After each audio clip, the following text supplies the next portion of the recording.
Christ. Okay, well, so Yokan, you said you've got a leaving soon. So I'm going to answer this question because I saw some people talking about it in the Reddit thread. I mentioned the thing with Hydroxys and the Staff of the Magi. But for those of you who are veterans of the stream here, you'll know that actually what we think Clertus said was the Staff of the Magus, which is not the Staff of the Magi. So I was kind of hoping a little bit with that. So when Neil, as Shine, flat out said it wouldn't happen, I felt like it wasn't worth pursuing because, right, for a few reasons. Like, one, it's probably not the Staff of the Magi, it's probably the Staff of the Magus, and whilst still useful, doesn't have plane shifting. And secondly, Shine, we know Hydroxys had moved to the Dragon Plane, which meant that getting there and fighting it there would likely have been much, much more difficult than it would be under normal circumstances. You know, 3, they're a friend of Shine, so you don't really want to fucking just go and murk them. So yeah, that's why it wasn't pursued. So, you know, just in case, Yoken, you're that guy on the Reddit thread that was taking every chance to say that Neil railroaded us. Yeah, maybe it would be a fair trade. I don't know. I think, honestly, that the trading of items, like we've tried to do a lot, I don't think it's that typical. And you don't really see it happen in any other campaign. So I'm not sure that a dragon would want to, like, trade one thing for another necessarily. You know, I feel like that's a very... That might be, like, a very human way of looking at things. Are you happy to have Mutant back in the campaign in some capacity by playing the guide? Yeah, sure, I guess so. I'm more generally upset with how things went last week. How come you didn't go down the road of casting gates for Anton? Okay, we're going to go through questions, guys. I assume there's quite a lot. So let me start at the top here.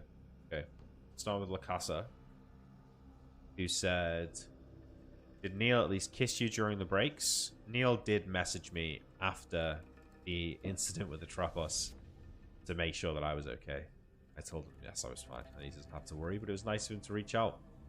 Since, you know, that kind of thing handled wrongly, done to the wrong person, you know, could be...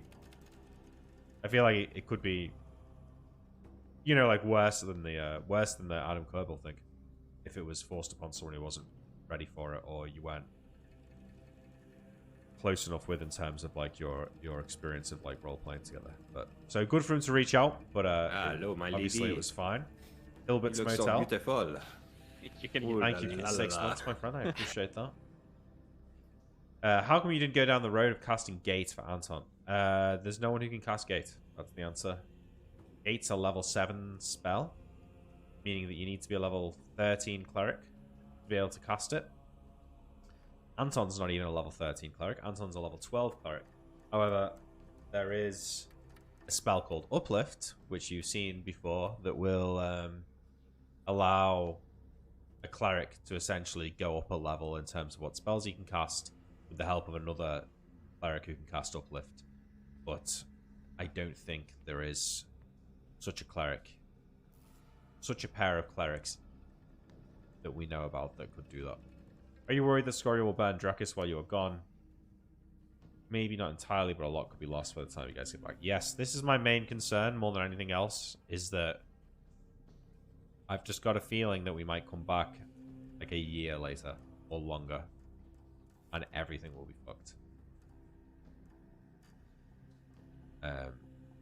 I sort of was thinking that after the episode, and I think that is what's going to happen. And I think that I worry that for all the fucking work we've done on this stream over the last 2.5 years, that we've lost the campaign in that last session there.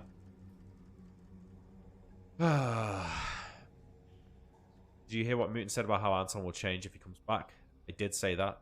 I didn't know that he'd said that on stream, but he was saying that perhaps he may give up his cleric levels so as to not have to leave Tyrael and Imrik again. Does it seem like it's a matter of when you find Anton and not a matter of if? Yes, I think that now we will find him. Assuming that we don't die on the other plane fighting some stuff. I think we'll find him now. Is wacky. I'm reading this out because you're a First time chatter, you said, "Hi, am I wrong, or did Neil say the fanny pack of holding wasn't a bag of holding for the times when Imrik travelled in another bag of holding?" I feel like we've been quite like loose with the bag of holding inside a bag of a holding over the years, not just in this campaign, in multiple campaigns, and I think it's probably for the best. I think I think that rule exists to stop abuse of the bag of holdings situation. So as long as it's not being abused, I think it's easy for it maybe. Why is Senegal buying all the gear if not to trade? Is she a dragon that just wants to sit on all that loot? I don't know. There's something else going on with Senegal, and I'm not sure what it is. There's more to that, I'm certain. It's clearly not something that we're going to easily find out about. I think if we dedicated more and more sessions to finding it, we could maybe do it, but I feel like it's something that's meant to be kept from us for a reason. So, I don't know. I suspect we might see more of Senegal before this whole thing is done, but maybe I'm wrong about that. What if you uplift the 20th level cleric? There is no cleric level. There is no cleric spells after level 7, so I don't think it would do anything. And I'm actually going to have to rejig my theory about why Moot role plays more in COD than in Tombs of Scoria, because I feel like Steven now role plays more in Tombs of Scoria without Anton. So perhaps it's just the two of them. They just meme too much, you know. They just spend too much time memeing with each other in real life, so that maybe they just... I don't know. I feel like both of them are better players without the other. Rest assured that your nightmare baby will take over and kill Scoria once she's raised the world. Well, I actually think... If you ask me now how I think the campaign's going to end, I think that we're going to get back with Anton. Everyone will be leveled up. We'll have better gear, maybe. I don't know how. Maybe we won't have better gear. But maybe a Tropos will give us some. I think Shine will be dead. I think the Queen will be dead. I think Drekis will be mostly raised. And Victoria Renta will be occupied. And I think Scoria will think we're dead. And she'll think we've been gone. And we'll sneak into her lair and kill her when she's unprepared. And then we'll rule over an Empire of Ashes. That's how I think the story will end now, if I had to guess.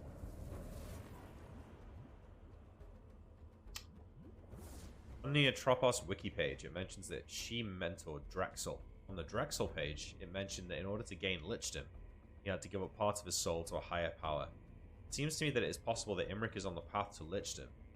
Are there any circumstances under which he might peruse this further? It could be an interesting twist endings, albeit a pretty dark one. Yeah, I think that's a possibility, yeah. I think,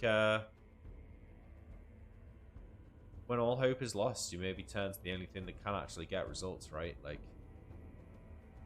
I could see Imrik, if it ends like I said, where Dracula is destroyed and we end up ruling over an Empire of Ashes.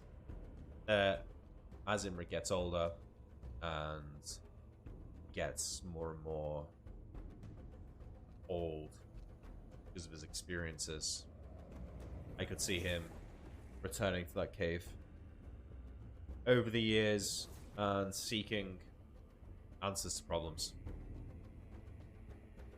What do you think about the way you had to reach Anton? I mean, there was a person in Reddit saying you had to go with what Neil gave you, and I agree. It seems that no matter what you tried or did, no one could help, and the only way to get Anton back was to get fucked by Atropos. I think that maybe not the only way was with that, but I think that there were other ways, there were other possibilities, but they weren't good. They were either too slow. My lady. You look so beautiful. Too dangerous. Ooh, la, la, la, or la. require You'll get Anton back, too much only wandering. to return and find Scoria, the supreme despotic empress of Arcadia. You will kill Scoria, and be nothing but lords and kings of Ash. Damn, you beat me to it. Thank you, Cicada, for the 16 months, though. Appreciate it. I don't think it was railroaded. I think Neil was basically saying... I actually think he gave us every indication to say that it's not possible and Anton's dead. But we pushed it so much that he showed us the... Hello, my lady. It could be done. You look so beautiful. Ooh, la, la, la, la. Expert 123. Thanks for the 6 months. Nick, do you think you can challenge the Hag after you kill Scoria to prevent the outcome of your and Tyrell's deal? Probably not. I think we could probably try. And I think we would either be killed or it would just be pointless and it would Hello, my lady. be unable to kill her. You look so beautiful. Who's Ooh, West? la, la, la, la. Thanks for the 19 months. Been a while since I've seen a hype train here. Thanks for the subs, everyone. Appreciate it.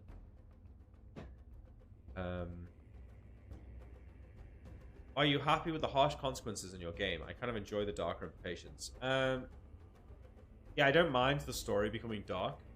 I actually don't mind that we've had to give up parts of our humanity to save Anton. I just really don't want Neil to fuck us with the time dilation. You look so beautiful. That's all. If I could just get back and it's been a month, I'd be happy. I just don't want, like, I don't want that feeling of Malachi coming out of the shadow plane with Van and finding Shirebrook destroyed. I just don't want to go there again. Barrier 51, thanks for the prime. Beta Bobcat, thanks for the 5 months. Yeah, I just don't want to go back to that same fucking feeling in Hardcore Heroes where everything was destroyed. But it's the same thing. Like, you lose a party member, try and get them back, and in the process, you give up everything.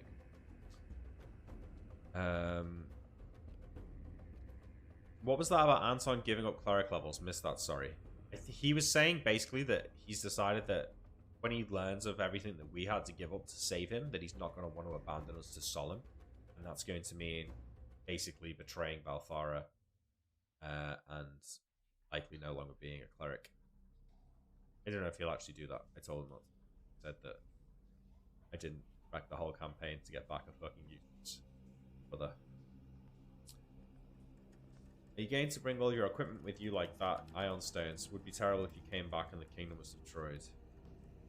Yes. Yeah, I think, well, it's on my character sheet, so, I mean, we're taking what's with us, so. That's what I have. Neil made us check our character sheets in the episode, remember? Can't you just create your own spell to summon Anton back? Not to summon him, no. I don't think so. I could have maybe created a spell to travel the plains more efficiently. But we wouldn't have had a guide, so we would have wandered. Potentially making the time dilation worse. And the time to research that spell would have meant that Anton was dead by the time that we managed to make it, and I might have even just failed to learn it. Is it finally time to find a necromancer to bring back Captain Zaz to help Scoria fight? Bring back Captain Zaz. I don't know if she was ever really a top quality fighter. So no, probably not. In any post-Scoria world, do the brothers go back to see if they can kill the demigod on the mountain?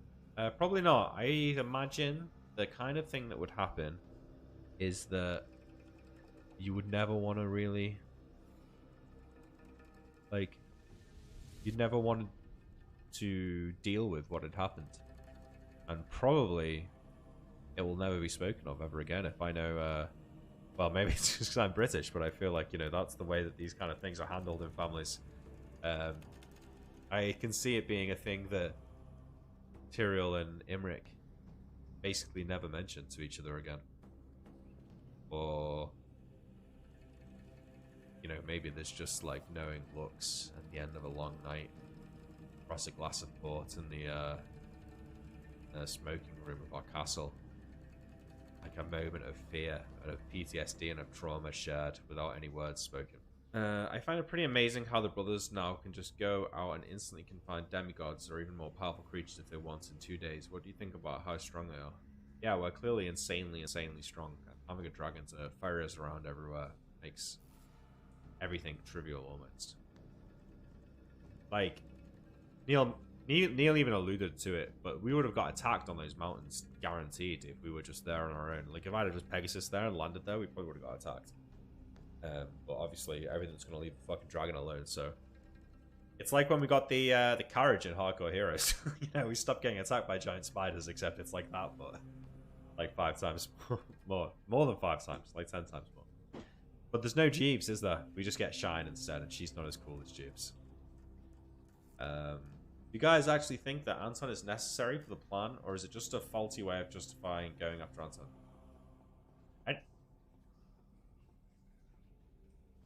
Okay, it's like a weird answer. Maybe I hope you find this satisfying. Because there's three parts to it. Number one is you're always going to want to save a PC more than a PC. Okay, that's guaranteed. But that's not to say that Malachi wouldn't have done crazy things to save Jeeves, because he would have done. The second part is that out of character, like from a mechanical point of view, I think that we could replace Anton with another fighter and probably still have a pretty good chance of winning. But in character, I think it's pretty fair to assume that Anton can't be replaced because of the experience we've had of fighting together and of fighting against dragons specifically multiple times together over the recent years. There is no one around with that kind of experience of fighting even one dragon necessarily, never mind like 5, fighting with Shine as well. So like, yeah, out of character, I see what you mean. We could have just got Jack, or we could have just got one of the King's Guards and gone to fight Scoria. But it's not about that. Like, in character, I feel it's perfectly reasonable to say that we have to have Anton. He's the only one who can possibly do what we need to do. I could be wrong, but the item that Atropos gave Tyrael allows him to travel to a plane only once, so why not just have Somber or Imrik open a gate to another plane so as not to use the item until you find Anton to get back to the prime material plane? Is that not quite work? Could be wrong, but the item that Atropos gave Tyrael allows him to travel to a plane only once, so why not just have Somber or Imrik open a gate to another plane so as not to use the item? So, we don't really have any way of traveling from one plane to another. One spell I have, which I did, was that I could travel to the elemental planes. We've maybe seen ways in the game how to travel to the shadow plane. So, for example, there's a portal in the Shadow Mountains near Shirebrug, but it got moved, and I think it's in Arbit Moore's Tower or something right now. But we don't have a way to... That's why when I went to the airplane with Shine, there was no way to progress from there. There was no way to travel from that plane to another.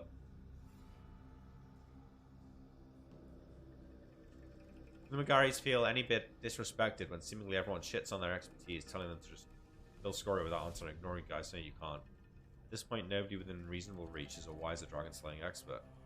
Yeah, that's true. Yeah. But I think that the NPCs telling us to go and kill Scoria were doing so with the knowledge that there is no getting Anton back, right? Anton's gone, he's dead, and the longer they spend looking for him, the longer it takes before Scoria is killed, and before they accept it, Scoria is killed. The Discord chat wants you to become a Lich, good or neutral. Any thoughts on this? I don't think a Lich can even be good or neutral. No, I don't think so. I think if Imrik becomes a Lich, he'll be evil. I don't think you can get that far down the path without being evil. Guys sacrificed so much to get Anton back in a fast manner rather than taking longer, so I wouldn't think Neil would book you that hard, would he? I don't know, he might. Yeah, like he might. Is Imrik going to be a father? Hopefully not. Do you think Imrik and Tyrael in character think they can beat Scoria without Anton? Specifically how close the Green Dragon fight was. Maybe Imrik is doing this for the kingdom anyway. Yeah, well, I think I just answered that. No, I don't think that they can beat him without... I don't think they think that they can do it without Anton. And I think Imrik is doing it for the kingdom, actually, yes. But... my understanding was that the deal with Atropos would take us directly to Anton, and we'd be able to get him back. And in doing so, that means that we will be less subjected to time fuckery. So... that's kind of why I felt like we had to do it. But upon reflection and knowing Neil, just the way all the NPCs warned us against it, I feel like it's going to happen. So much time will pass and we'll be fucked. But I feel a little bit annoyed that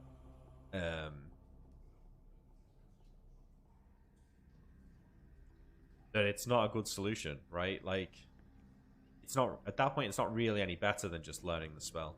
Like, in the moment when I was committing the when I was being raped by Atropos in fucking D&D, I did think there was a chance that Imrik would get so completely corrupted that I could just become evil at that point. I don't think it was that bad, and it was more just sad than it was corrupting, I felt. Like, it was literally just like... I don't know, the way Neil described it when Tyrael looked at him with the true seeing glasses, it's kind of how I imagine someone who has been abused, like sexually abused or physically abused, to be like, you know, they look fine on the outside, but like inside, like something's lost inside them. And I mean, obviously I can't say that with any certainty other than to just my own experience of what I've read and what I've seen and people I've spoken to. But just this feeling that, you know, something inside you is like almost like rotten and can't be happy anymore. And that kind of felt like that's what Neil was describing, so I kind of played into that, and I felt like more it wasn't like, aha, Imrik's now evil and corrupted and doesn't love the people he loved before. It was more just like, something terrible's happened to you and a piece of you has been lost. I didn't really consider it. Honestly, I've spoke about it before. My favorite guy on Reddit is Seelan Vahizer. I don't know if you're here in the chat, dude. I don't think I've seen your name.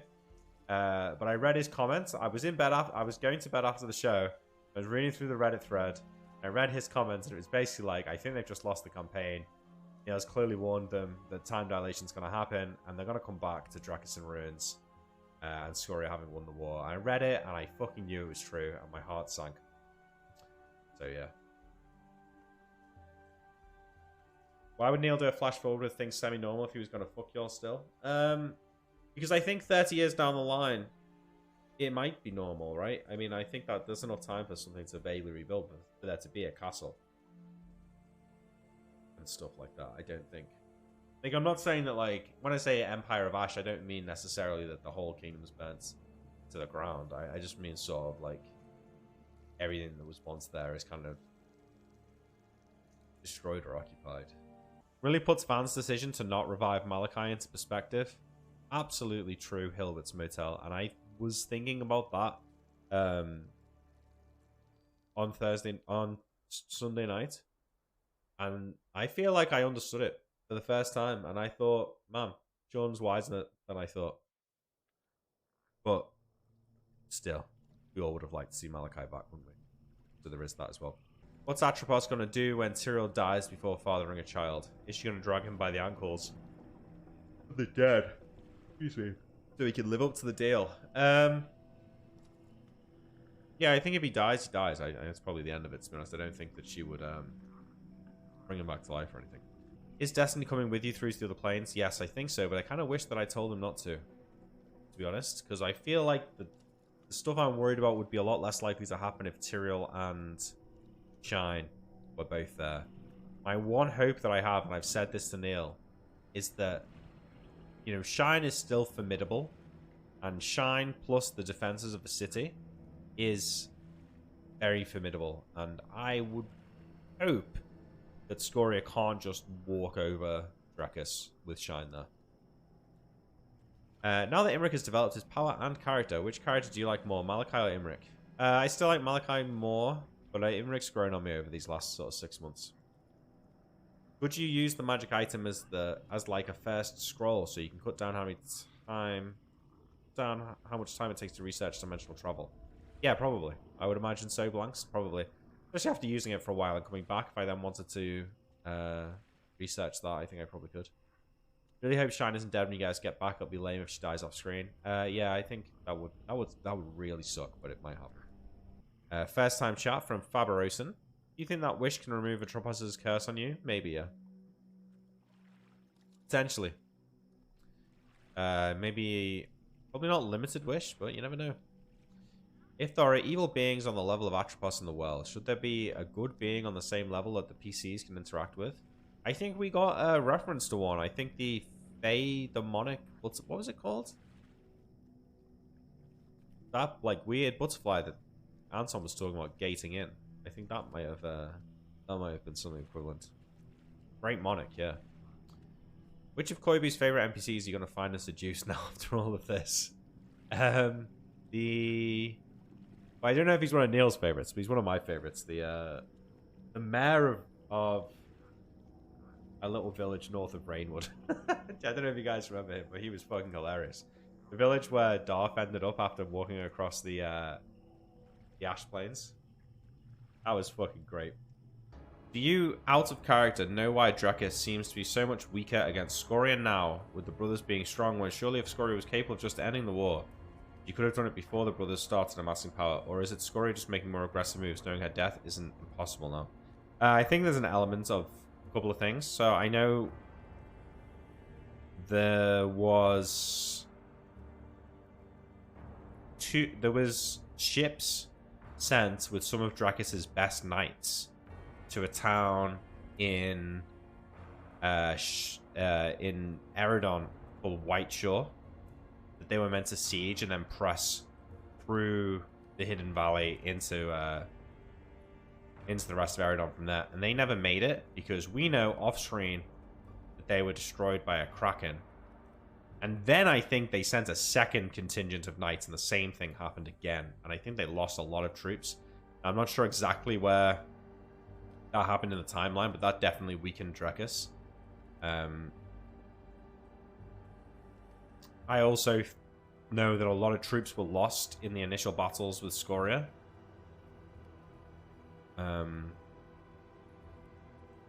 But yeah, I mean, maybe there's slightly more to it than all of that.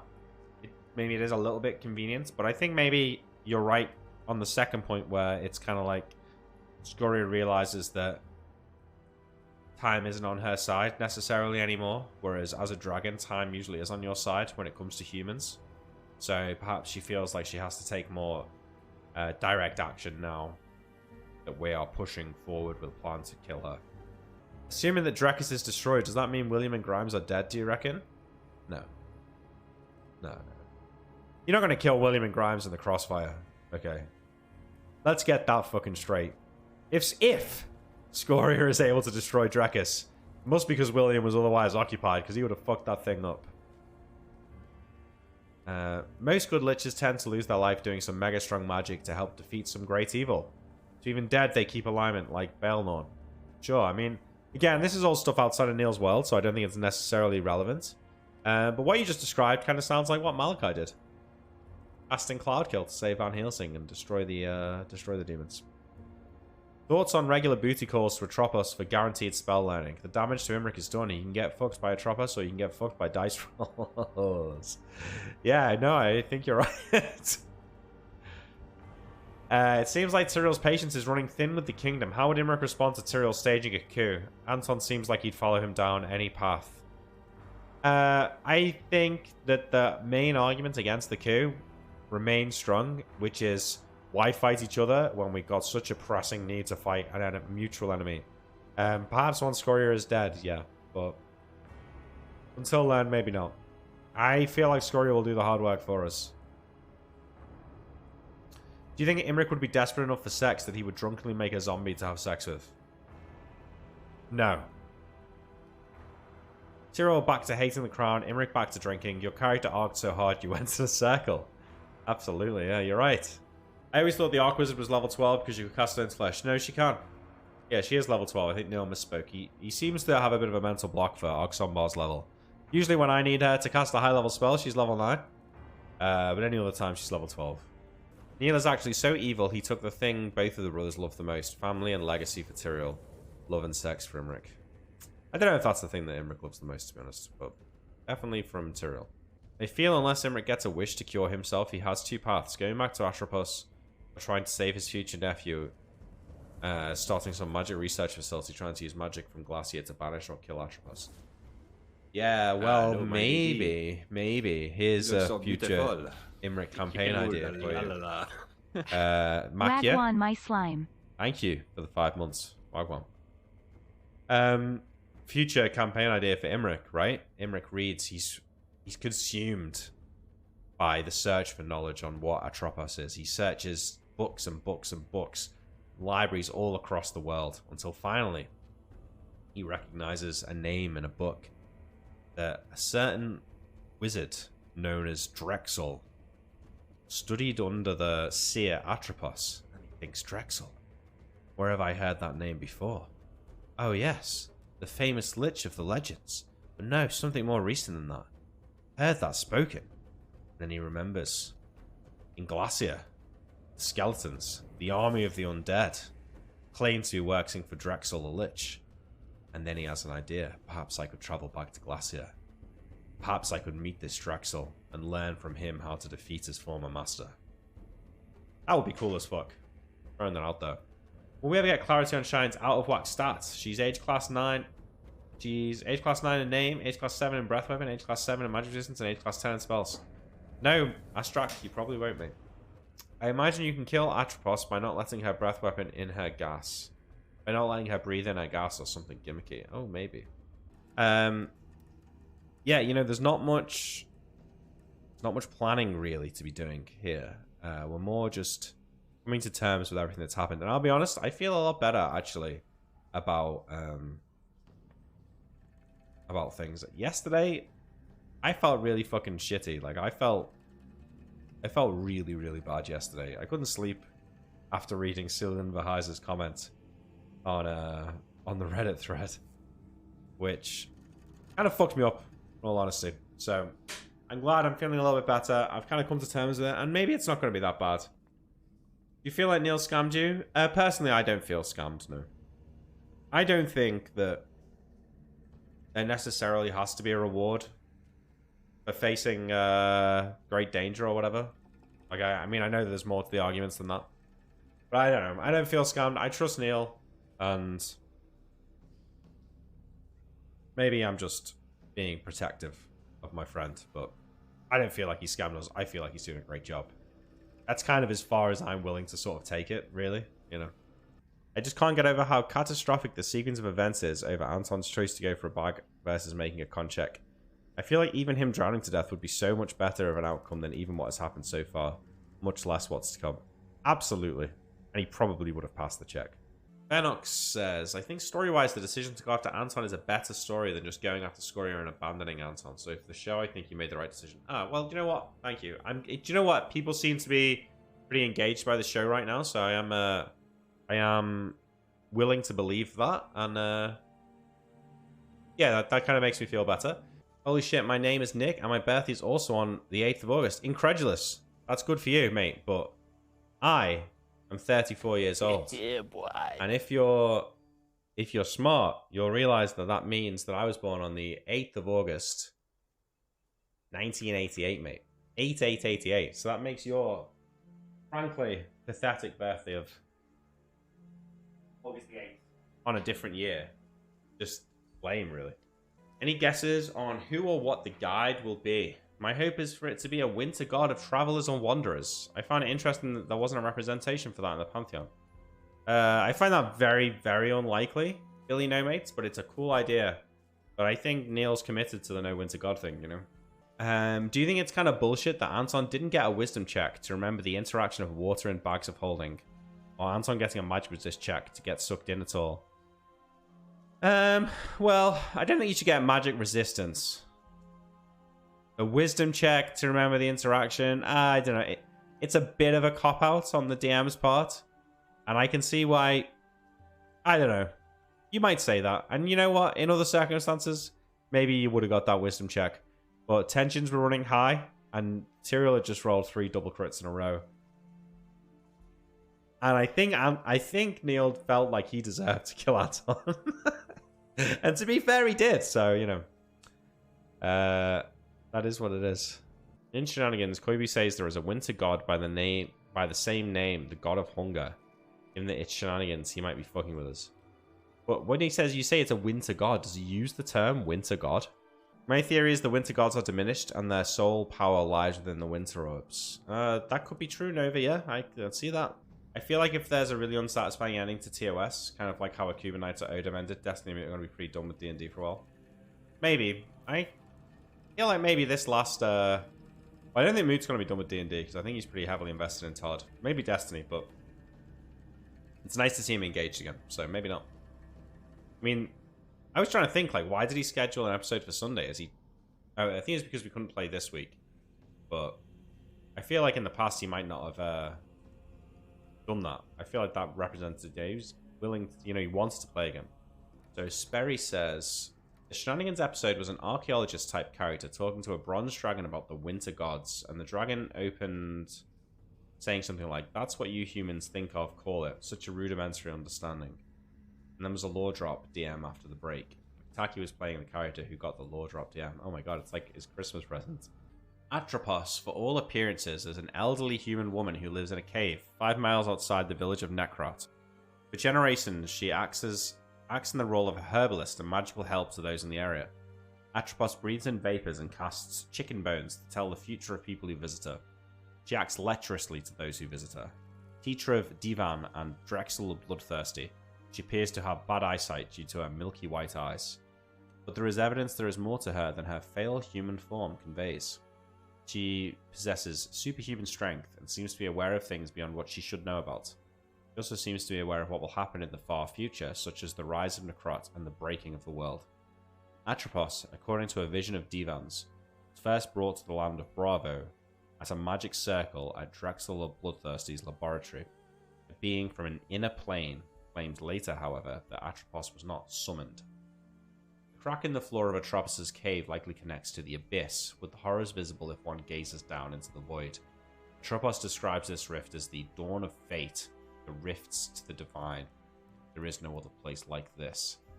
She is able to commune with other planes, helping Demon acquire a Yugoloth servant from the inner plane. Shares the name of the alleged winter god of hunger and famine. Makes me laugh that Neil must have typed that to McTacky in a DM and then actively on Twitter calls him crazy for talking about winter gods. Investigations into Atropos. Divan used ESP on her, but her thoughts are a bottomless pit that can never be filled, while the strange humanoids being tortured. A being from an inner plane claims that Atropos is not mortal. Feywild woman Safi says she is, quote, one of the Dark Ones, one of the forces of nature that drive all people. Cassandra, Divan's apprentice, used the magical Sorona to learn more about Atropos and discovered that Atropos isn't human and was terrified about what she has found and the never-ending hunger that consumes her. Elthara's chosen cleric in the Age of Heroes, Kronos the Hill Giant, looked to the stars seeking knowledge about Atropos. He sees nothing but void. The name has nothing attracted to it. It is empty and missing. Attached, maybe that's answer. Actions. When her apprentice Hera tried to kill Atropos, Atropos dealt with her. There was strong hints that Atropos ate Hera. An abandoned town in the northwest of the Red Hills area was slain, their bones put into a pit. All those who visit the town will forget the town exists after they leave. Ghosts in the town reenact their last moments before their death each night. Ivan discovered that Atropos was behind the death of the town and likely the curse that prevents people from remembering the town exists. At points during Divan's training, seemingly took part of Divan's soul over time and took it to the plane of shadows. Shadow Divan would eventually be formed from this and seem to experience any wound that the real Divan experienced, whether those wounds never healed properly. Do you regret going after Zarathus? Does Imrik regret it? I guess Imrik regrets it because of everything that's come of it, but I think that in character, the reasons to go after Zarathus were legit because it was about getting Matava out of the war, so I don't think it was a bad thing to do. Like, I think in character, we can look at it and say, we achieved nothing, it was a waste of time. Sorry, out of character. But I think in character, it was legit.